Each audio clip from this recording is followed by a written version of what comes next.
अस्सलाम वालेकुम my dear students, उम्मीद है कि आप सब ठीक होंगे। आज हमारा लेक्चर नंबर 3 है, बीकॉम 1 चैप्टर नंबर 8। बच्चों हमने स्टार्ट किया था कैश बुक एंड बीआरएस। तो आज हम इसकी एक्सरसाइज नंबर 7 और 8 जो है वो इंशाल्लाह सॉल्व करेंगे।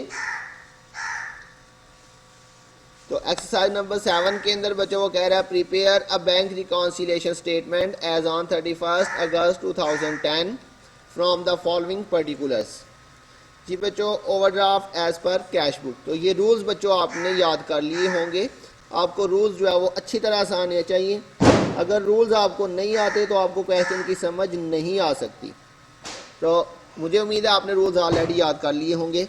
तो overdraft as per cash book, जी बच्चों ये कौन सी साइड पे लिखा जाएगा, सॉरी ये डेबिट होगा या क्रेडिट। तो overdraft as per cash book जो है ये हमारा क्रेडिट बैलेंस होता है।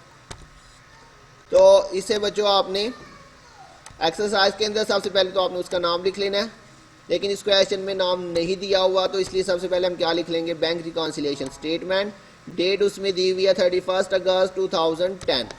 तो यहाँ पे डेट लिख लेते हैं एज ऑन 31 अगस्त 2010, इसकी डेट आ जाएगी। और यहाँ पे बच्चों आपके पास बैलेंस आ जाएगा। बैलेंस दिया हुआ था overdraft as per cash book 25,000। Overdraft as per cash book, और ये बच्चों क्या होता है आपका, ये क्रेडिट बैलेंस होता है। कितनी अमाउंट थी बच्चों, 25,000। तो ये 25,000 बच्चों आपके पास क्रेडिट बैलेंस आज क्लियर हो गया बच्चों। अब इसके बाद बच्चों नेक्स्ट एंट्री पढ़ते हैं, क्या लिखा हुआ है जी, अनप्रेजेंटेड चेक 30,000। तो अनप्रेजेंटेड चेक बच्चों आपने बताना है मुझे, अनप्रेजेंटेड चेक।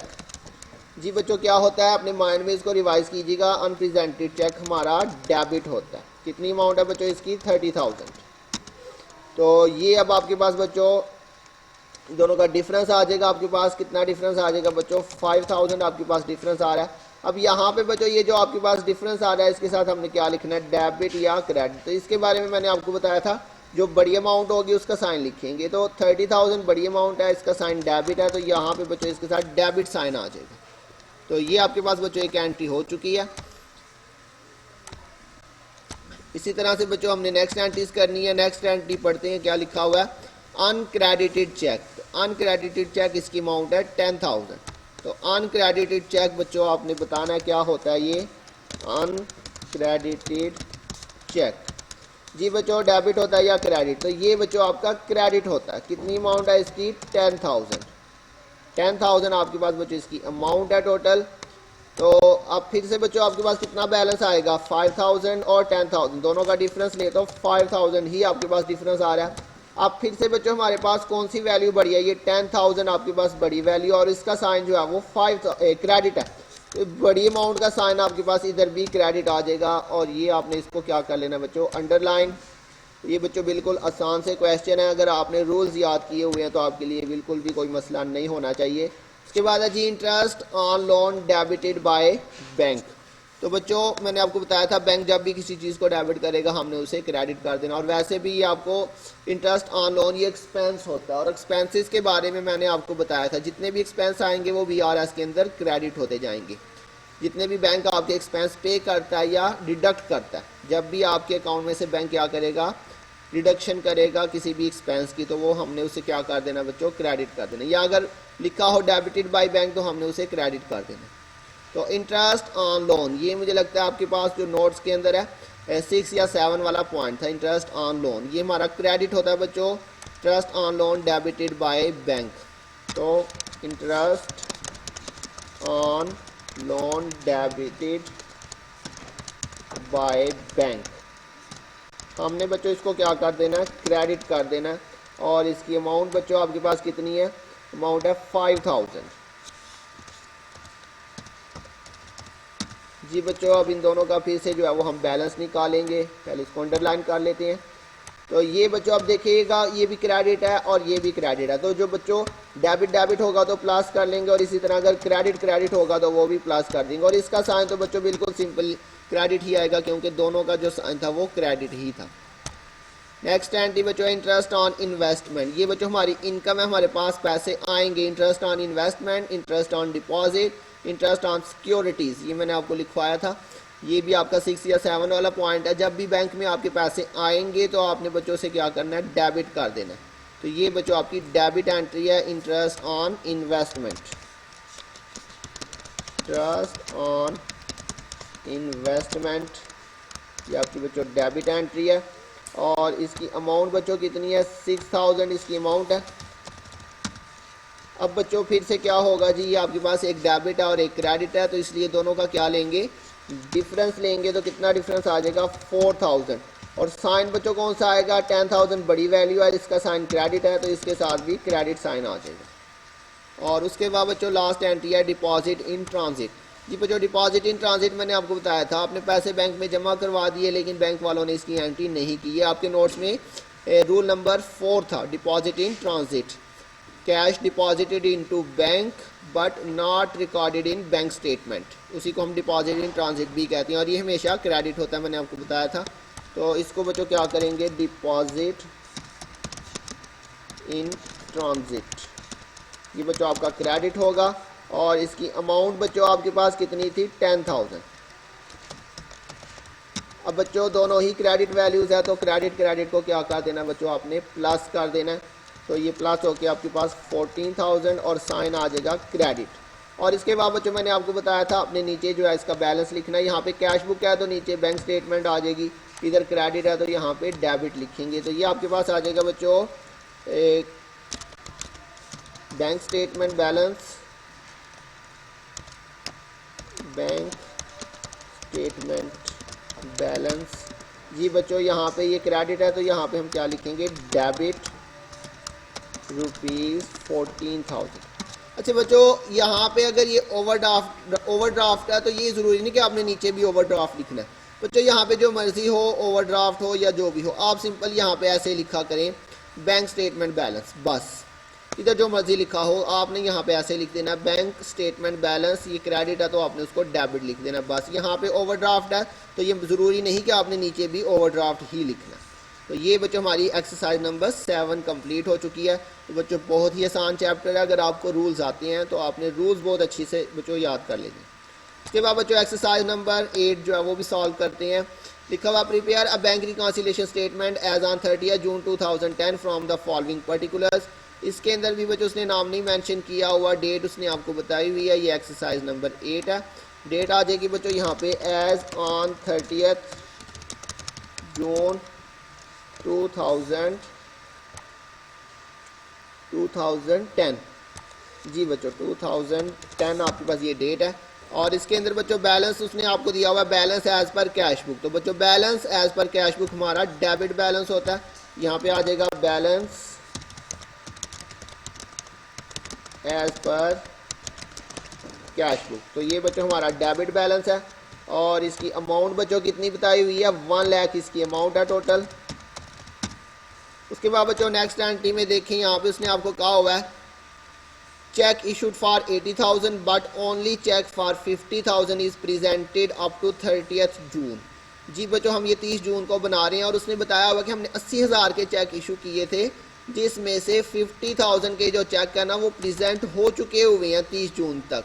तो बच्चों हमने अनप्रेजेंटेड चेक लिखने होते हैं। यहाँ पे अब उसने थोड़ी सी बात को घुमा के किया, लेकिन इतनी मुश्किल बात नहीं है, बिल्कुल आसान है। उसने कहा हुआ 80,000 के हमने टोटल चेक इशू किए थे बच्चों, 80,000 के, जिसमें से बच्चों क्या हुआ, प्रेजेंट जो है वो कितने हो चुके हैं,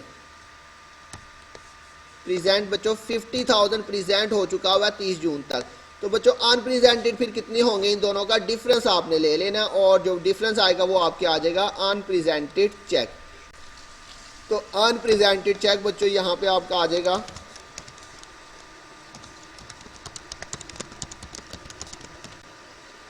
जी बच्चों कितनी अमाउंट आएगी, 80,000 के आपने टोटल चेक इशू किए थे, जिसमें से 50,000 जो है वो प्रेजेंट हो चुके हैं।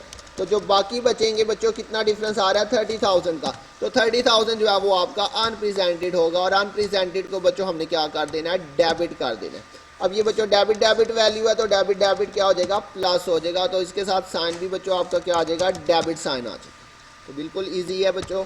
उसके बाद नेक्स्ट एंट्री में देखिए क्या रहा है जी, cheque deposited into bank for collection 75,000 but only for 25,000 are credited by bank up to 30th जून।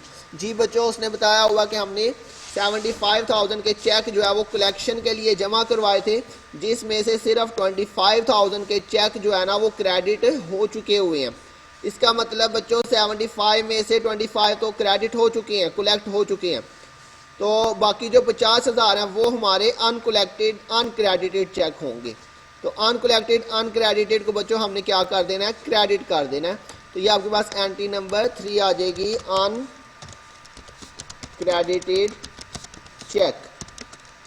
कितनी बच्चों उसकी अमाउंट है, 75,000 हमने जमा करवाया था, जिसमें से सिर्फ 25,000 जो है वो क्रेडिट हो चुका हुआ है। तो जो बाकी बचेंगे वो हमारे अनक्रेडिटेड होंगे और वो हमारे क्रेडिट हो जाएंगे। कितने बच्चों इसकी वैल्यू आ रही है, 50,000।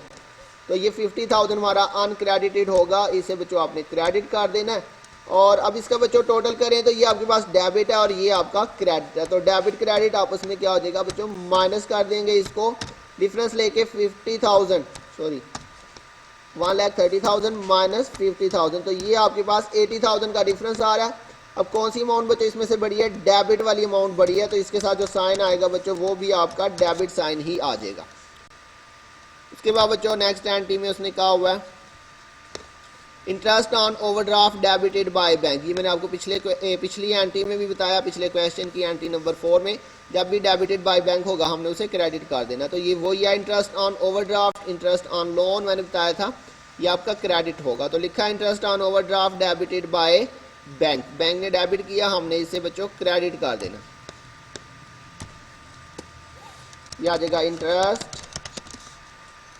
On overdraft debited by bank. तो बच्चों हमने इसे क्या कर देना, क्रेडिट कर देना। बैंक ने डेबिट किया, हमने इसे क्रेडिट कर देना। कितनी बच्चों इसकी अमाउंट है, टोटल आपके पास 5,000 इसकी अमाउंट है। जी बच्चों, अब ये फिर से डेबिट क्रेडिट है, तो डेबिट क्रेडिट को आपने क्या कर देना है, माइनस कर देना है। तो माइनस करेंगे तो ये आपके पास 75,000। जी बच्चों, कौन सी वैल्यू बढ़ी है, 80,000 बढ़ी है, इसका डेबिट साइन है, तो ये आपके पास डेबिट साइन आ जाएगा इसके साथ भी। उसके बाद बच्चों नेक्स्ट एंट्री है डिविडेंड कलेक्टेड बाय बैंक। जब भी बैंक कलेक्शन करेगा आपके लिए तो हमने उसे डेबिट कर देना, क्योंकि जब बैंक कलेक्शन करेगा हमारे अकाउंट में इजाफा हो जाएगा। तो ये वो वाली एंट्री है income receipt collected by bank, उसके अंदर ये लिखा हुआ था डिविडेंड कलेक्टेड बाय बैंक। जब भी कलेक्शन करेगा बैंक तो हमने उसे डेबिट कर देना। 2,000 इसकी अमाउंट है बच्चों, dividend collected by bank, collected by bank, तो ये डेबिट हो जाएगा बच्चों। 2,000 इसकी अमाउंट है।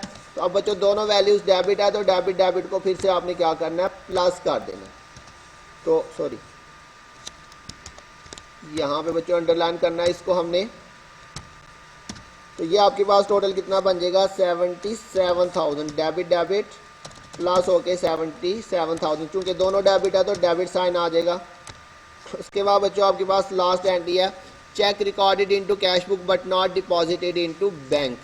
तो ये बच्चों आपके पास है, आपने जो है वो कैश बुक में तो एंट्री कर लिया लेकिन बैंक में जमा नहीं करवाई। तो ये आपको नोट्स के अंदर जो रूल्स है वहाँ पे ये तीसरी एंट्री है कि हमने चेक जो है वो रिकॉर्ड कर लिया कैश बुक में लेकिन बैंक में जमा ही नहीं करवाया। तो बच्चों ये ओमिटेड चेक है। ऐसा चेक जो कैश बुक में तो रिकॉर्ड कर ले लेकिन बैंक में जमा ना करवाएं किसी भी वजह से। मैंने आपको बताया था बच्चों इसकी बहुत सारी रीजंस हो सकती हैं।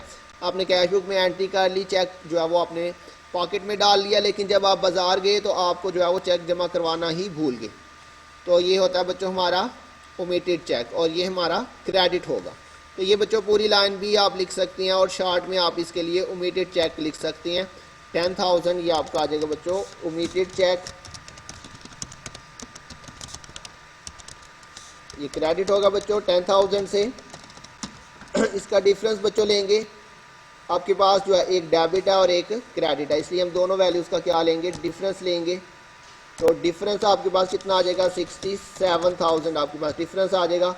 और बच्चों डेबिट वाली अमाउंट बढ़ी है तो इसलिए डेबिट साइन आएगा इसके साथ। और यहाँ पे बच्चों ये कैश बुक का बैलेंस है तो नीचे हम किसका लिखेंगे, बैंक स्टेटमेंट।